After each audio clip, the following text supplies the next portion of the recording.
Hey! Tambala na! At eto na sila, ang nag-iisang masugid na tagahanga ni Nicole Yala. Chris Chuper! Kasama ang nag-iisang die-hard fan ni Chris Chuper, Nicole Yala! Mula sa Mahiwagang Burnay, ang kwento.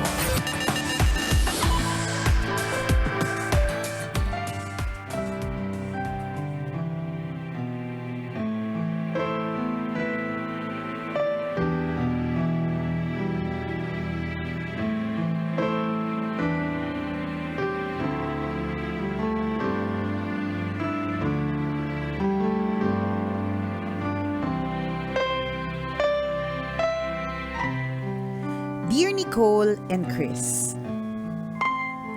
itago nyo na lang ako sa pangalang Angelica, a wife and a mom. 4 na taon kong naging boyfriend, 4 na taon kong naka-live-in, at ngayon, 4 na taon na kaming kasal ni Hubby. Wala akong masyadong problema sa asawa ko gaya ng iba. Siya yung tipo ng lalaki na inuuna ang pamilya bago ang lahat. Seryoso sa buhay. Nakatutok sa trabaho at walang barkada. Napaka-faithful din. Sa loob ng mahabang panahon ng pagsasama namin, never niya akong niloko. Hindi siya expressive or romantiko, pero I am very secure. Sure ako na mahal niya ako at wala akong kaagaw. My family life used to be peaceful and happy. Pero simula nung nanganak ako, nakaramdam ako ng insecurity sa relationship naming mag-asawa. Feeling ko, hindi na niya ako mahal kahit wala naman siyang ginagawang mali. Kahit yung anak namin, pinagseselosan ko. Naiinis ako kapag hinahalikan niya tapos ako hindi. Parang yung anak na lang namin ang nilalambing niya. Ako hindi na. Lately, nagiging issue ko na din ang pera. Ang setup kasi siya ang nagbabayad ng lahat ng bills. Yung sweldo ko, sa akin lang. Ibinibili ko ng mga luho namin ng anak ko at mga gamit sa bahay. Hindi niya ako inaabutan at kapag binibiro ko siya tungkol dito, ang laging sagot niya ay mag-budget ng mabuti. Tambalan, normal ba itong nararamdaman ko? Parang lagi kong gusto mapagtalo at lagi akong galit na galit. Hindi ko alam kung bakit. Hindi ako ganito dati at gusto kong bumalik yung dating ako. Mahal ko ang asawa ko at anak ko, at gusto kong maging maayos ang pagsasama namin. Salamat sa inyong payo, Tambalan. More power and God bless. Ang inyong tambalanista na idol kayong dalawa, Angelica. Yarn. Hi, Angelica.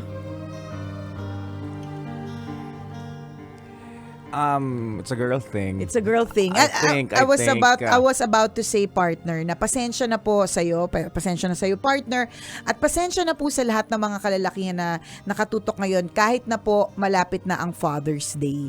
Pasensya na po sa statement na sasabihin ko. Kala mo naman pagkahalaga ng statement. Ito ba ay talking in behalf of... On behalf of yung mga kababaihan na nakausap ko, lahat ng mga kakilala kong mga kababaihan na kaparehas ko ng nararamdaman at ng saloobin, okay? I am sorry to say this, but women are the stronger sex. Okay, so bakit ko sasabihin yon? Ay, hindi pala ako sorry. Sorry, not sorry. Hindi pala ako sorry. Sorry lang kasi kung feeling ninyo, hindi naman totoo, lalaki kami, channelin. Di sige na, okay, go. Kaya niyong umihi sa isang arenola na sabay-sabay. Hindi namin kayang gawin mga babae yun. Pero, ang sinasabi kong stronger sex, because, ako based on experience, no, nung nagkasakit yung anak ko, ang sinabak nung mister ko sa gera, sa ospital, ay ako. Ako yung sinabak niya sa gera talaga. Alam mo yun? Parang ganon. And I've spoken to a lot of women na sila din yung sinasabak sa gera pagdating sa mga ganyan. And I've also spoken to a lot of men na lalong-lalo na pagdating sa anak nila na mahina yung kalooban nila na yung misis nila yung finofront nila tungkol sa mga bagay-bagay na ganyan kasi alam nila na kaya nung misis nila. Okay, so bakit ko din sinasabi to? Okay, hindi ako nakipagtalo ng pero sinasabi ko talaga to based on experience. And dun sa part ni Angelica, sabi nga ni Partner, anong una mo sinabi, Partner? It's a girl thing. Isipin mo yung hormones that we have to fight or, yung paglabanan, yung mga ganyang klaseng hormones, apart from lahat ng mga kailangan namin obligasyon sa buhay. Ang hirap kaya ng hormones, Partner. Yung nararamdaman mo, Angelica, hindi naman ako doktor, okay? DJ lang ako, so malay ko dyan.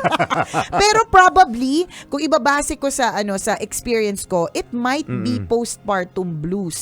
Kaya nga ang title ng kwento na may wagang Burnay for today is postpartum blues pero may question mark.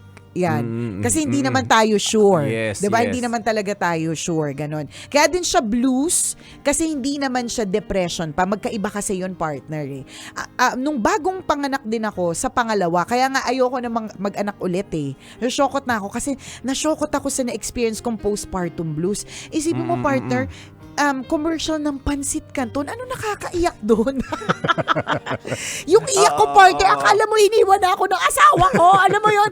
Yung iyak ko doon, wagas, tas hindi ko siya makontrol. As in, hindi ko siya, nalulungkot talaga ako nang hindi ko maintindihan. Ganun siya. Isipin mo yung kailangan mo labanan yun. Kaya ako sinasabi, mas stronger yung mga babae kasi nilalabanan pa namin yung saltik namin. Isipin mo yung toyo namin, araw-araw lalabanan pa namin yun bukod sa mga ano-ano pang mga challenges sa everyday life. Ganun. So, probably, Angelica, hindi ako doktor, no?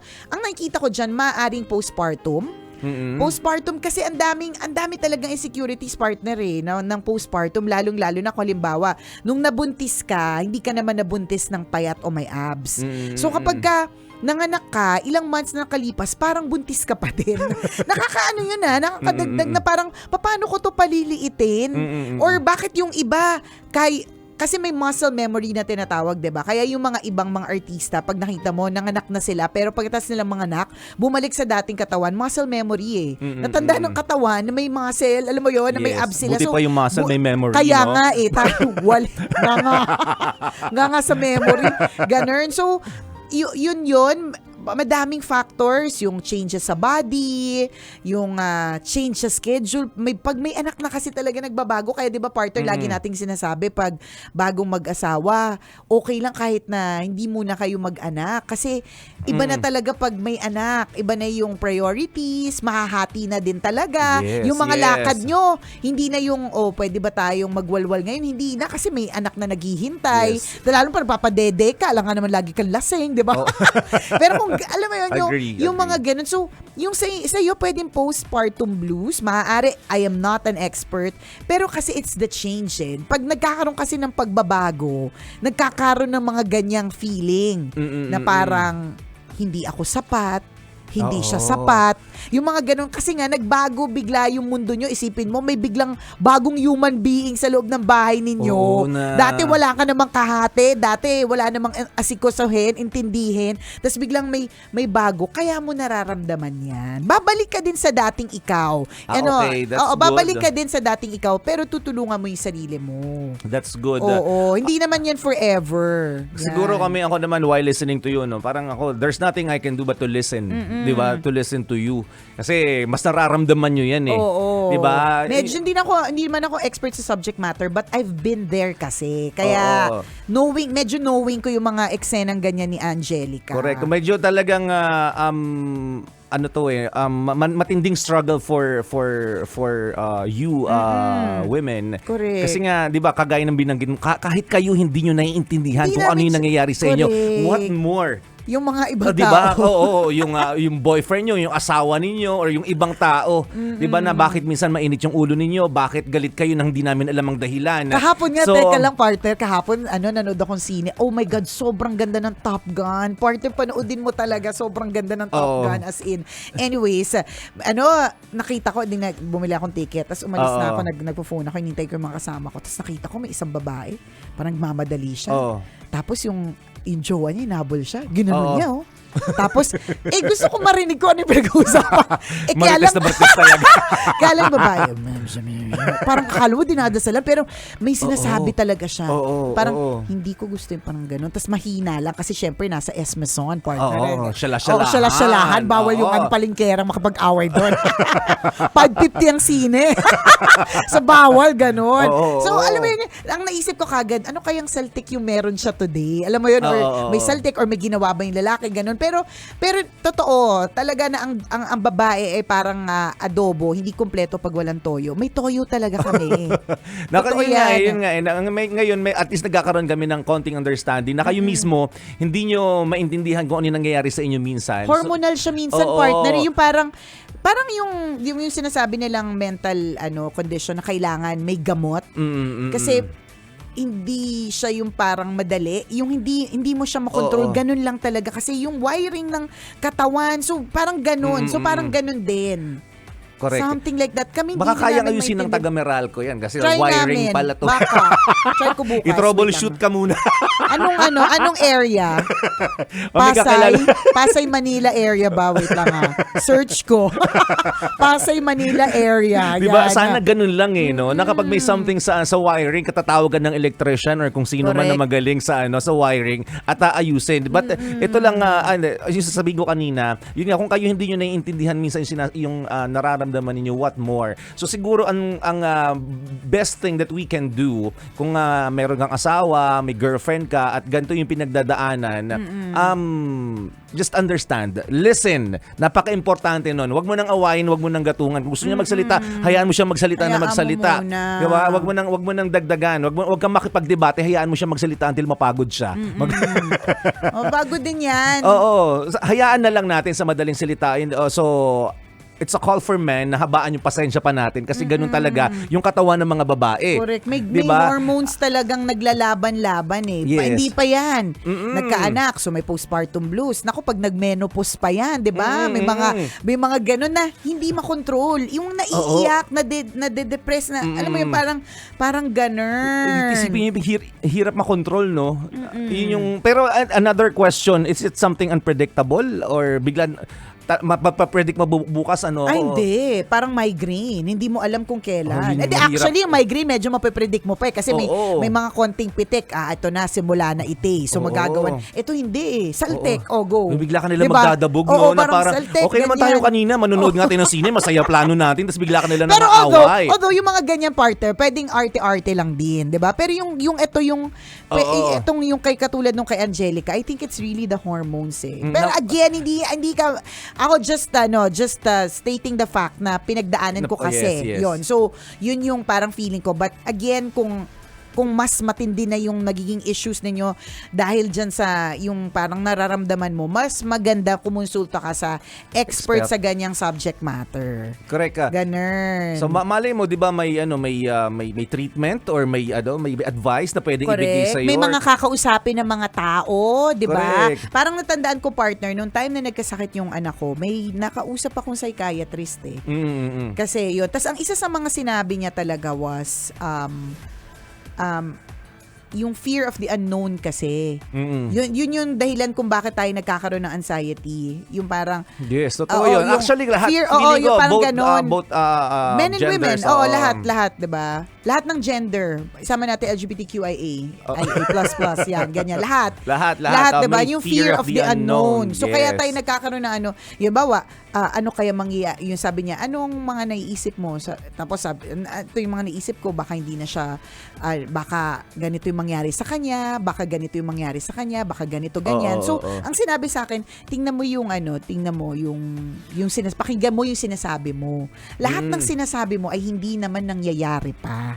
'Di ba? Kaya It's lang all in your mind. kaya lang iniisip mo lang siya ng iniisip kaya nasa-stress ka, nagpa-panic mode ka. Pero yun yung dahilan kung bakit tayo na nagkaka-anxiety, yung fear of the unknown. Pero sa totoo lang, it's the unknown. So wala namang nakakaalam. So, bakit matatakot? Oo, bakit matatakot? Hindi mo naman alam, 'di ba? It can go either way talaga eh. So, wag ka munang matakot, parang mga ganyan. So, malalim na isipin yung ang pinag-uusapan na yung utak at mentalidad eh. Hindi siya talaga, hindi yung madali na parang Pero of course, lagi namin sinasabi to, only by the grace of God. Totoo naman 'yan. Pero syempre hindi naman din lahat partner agad-agad nakukuha yun eh. Na idadasal, ganun. Talagang may iba talagang struggling. Gets naman namin talaga yan. It's Correct. not gonna be easy. Iba yung takbo talaga ng utak ng tao. Minsan iba yung wiring. Unpredictable. Agree naman ako doon kahit babae o lalaki in terms of parang yung pag-iisip natin. How the mind works. Yun kakaiba. Meron nga ako napanood partner, speaking of yung sinasabi mong kakaiba. TikTok siya na video, tapos nakalagay lang how my stupid brain works. Yun yung sabi, yun lang yung nakalagay sa caption. Tapos pinanood ko siya kasi pagkita ko nasa 50,000 yung comments. Sabi ko, ba't kaya ganito? Kasi so, yun pala. Yung eksena niya partner, parang may inaayos siya sa cellphone. So ang eksena, nakaupo siya sa kama, may inaayos siya sa cellphone. Tapos tumingin siya sa pader, nakita niya na medyo may konting natuklap na parte ng wallpaper. So binaba niya yung cellphone niya, inano niya yung wallpaper. Parang inaayos niya yung wallpaper. Tapos, siguro naisip niya, lalagyan ko to ng tape. So, pumunta siya doon sa siguro sa lagay ng supplies. Nakita niya yung tape. Pero sa tabi ng tape, may nakita siyang old doll niya na sira. So, pinik up niya yung doll niya na sira. Tapos, yun yung inayos niya. Okay. Gets mo ba yung flow, partner? Tapos nung inaayos niya, may nakita siyang parang ibang parang may kulang na tela. So pumunta siya dun sa lugar na pwedeng lagyan niya ng tela. Pagdating niya dun sa lugar na pwedeng niya lagyan ng tela, yung old doll na aayusin niya, partner, nakita niya ang gulo ng mga labahan. So nag-umpisa na siyang magtiklop na mga labahin. So ganun lang siya kasimple. Tapos nung napanood ko siya, na-relate ako ng so many ways sa kanya na parang minsan ganun yung brain natin. May ginagawa tayong isang bagay, tapos mapupunta tayo sa isang bagay, tapos ang ending, hindi na natin ginagawa yung dapat natin gagawin. Ay, totoo yun. Sasabihin ko nga din sa I can relate. Diba, relate na parang, tayo eh. Ganun tayo, minsan may gagawin tayo pero hindi na natin natuloy yung gagawin na natin yun. Kasi may nakita tayong iba. Na tayo. Correct. Yun yung sinasabi nating wiring. Yun yung sinasabi nating wiring. And I think may mga experts tungkol dyan eh. Kasi yung mga makikita mo dun sa comments sa parang, bukod sa sobrang madaming nakarelate, may mga iba na send ng parang yung mga experts siguro na yung power of concentration or how you're going to concentrate, ganun. May mga ganyan. May mga ganun mga exercises para maging focus. Correct. Mga ganun. Kakaiba yung brain natin. Kaya ingatan po natin yung brain natin. Diba? Kasi totoo yun, it can trick you into something na hindi naman talaga. Diba? Pwede kanyang gawing matakot ngayong umaga. Pwede kanyang gawing masaya at any point in time. Totoo. Diba? Pwede kanyang gawing magalit nang wala namang dahilan. Diba? Minsan may mga ganun tayong instances sa araw-araw na parang ba't saya-saya ko ngayon, hindi ko ma-pinpoint kung bakit ako masaya. Bakit ako nalulungkot? Hindi ko rin ma-determine kung bakit ako nalulungkot. Partner, ganun yung brain natin eh. Hindi. Diba? Masaya tayo pag may cheque. Alam natin yun. Ayun talaga, yun. Malinaw yun. May ebidensya. Pero there were instances na masaya ka lang, no? Masaya ka lang. Okay, bigla ka na lang nalulungkot. Wala namang nangyayari. Wala nang sa'yo, pero nalulungkot ka. Naiiyak ka. Ganun kasi yung brain natin. Kakaiba so, talaga. kailangan ma-pinpoint natin, ma-determine natin kung ano pa yung normal at hindi normal. At saka ma-pinpoint natin kung ito yung sinasabi natin, partner, na dapat self-aware, kakilala mo yung sarili mo. So, kung meron kang triggers ng sadness, iwasan mo yung triggers na yon.